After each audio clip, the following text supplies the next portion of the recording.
Imagine having a mansion in Washington, D.C., more grand than the White House. Hi everyone, Ken here. Welcome to This House. Today we are exploring the Perry Belmont House. Make sure to hit that subscribe button so you never miss an exciting episode of This House. Perry Belmont was born in 1851 to the influential and powerful August Belmont, the main point of contact for the Rothschild family in the United States. In our last video, we covered a bit more of the family history as we explored Perry's brother Oliver's house in Newport. Perry was nothing like Oliver. He was considered the good child of the family, taking his studies seriously and working to refine himself, constantly surrounding himself with a company of educated and sophisticated people. He was known to be well-spoken and had gained an outstanding reputation from young adulthood. It was no surprise that he decided to pursue politics, serving in Congress. When his father died, he inherited an equal sum to his brother, which made him incredibly wealthy. With that money, he and his wife, the Mrs. Jessie Sloan, purchased a lot in Washington, D.C. to build their dream house. They brought in architect Ernest Sanson from France to commission him for the design of his first American build. Upon completion of the design, the house to be fit on a triangular plot of land was turned over to Horace Trumbauer's assistant, Julian Abel, the country's first prominent African-American architect, who would work from Sanson's designs to make the house a reality. Under Julian's direction, the house was completed by 1909 at a grand cost of $1.3 million,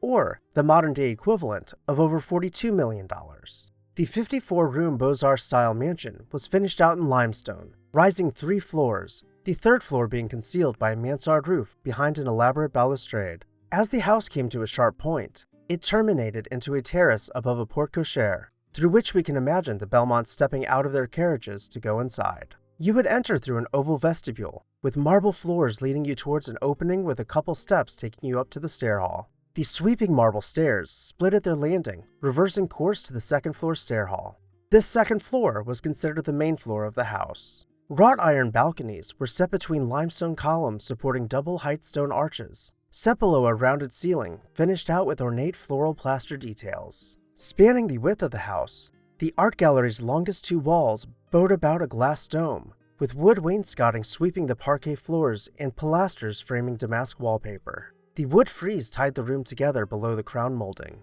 The Belmonts were known for throwing massive balls, where this room would be cleared of its furnishings and guests could roam freely.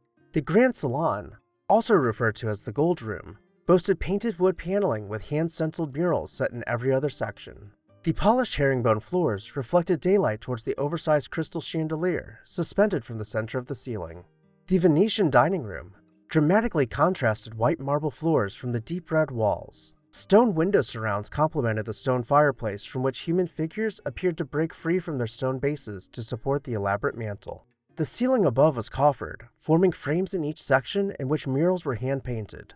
In the very center was a larger-than-life plaster medallion from which a crystal chandelier dropped an entire story on its chain to hover in the center of the room.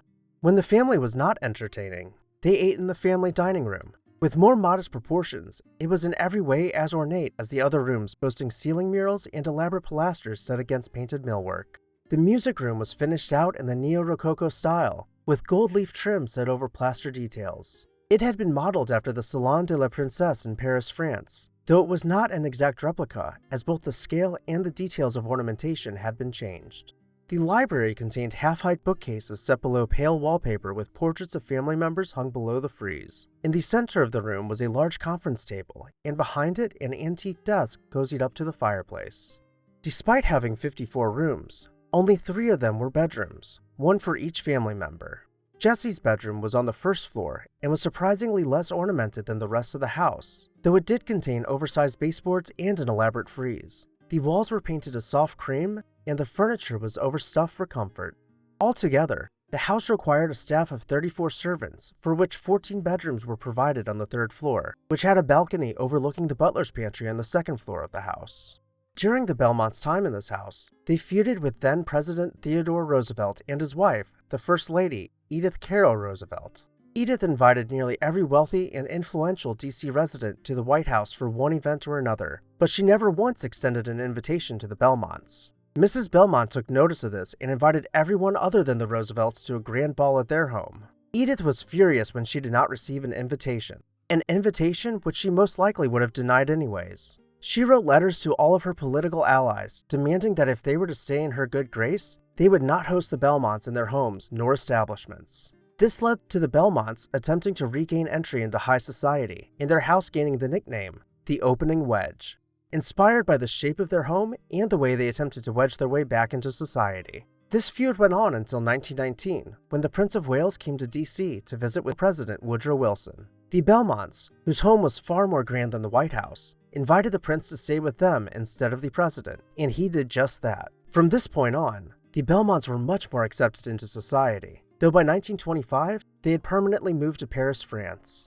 They placed their house for sale, and just a few years later, before it could sell, the Great Depression hit. They attempted to donate their home as an embassy, though it was rejected. They attempted to donate it as a government building, but it was too grand. Finally, faced with the possibility of demolishing it, the Belmonts cut a deal with the Order of the Eastern Star to sell their home to the Masonic Order for mere pennies on the dollar. Since then, the Order has maintained the home in its exquisite condition and continued to not only use it for their organization, but also to host tours for the public. Which room was your favorite? Let me know down below in the comments section. And while you're there, make sure to hit that subscribe button so you never miss an exciting episode of This House. I would also like to take a moment to say a special thank you to our This House supporters whose names you can see on screen right now. If you would like to see your name on this screen, please consider joining our membership program today. I'll see you next time on This House.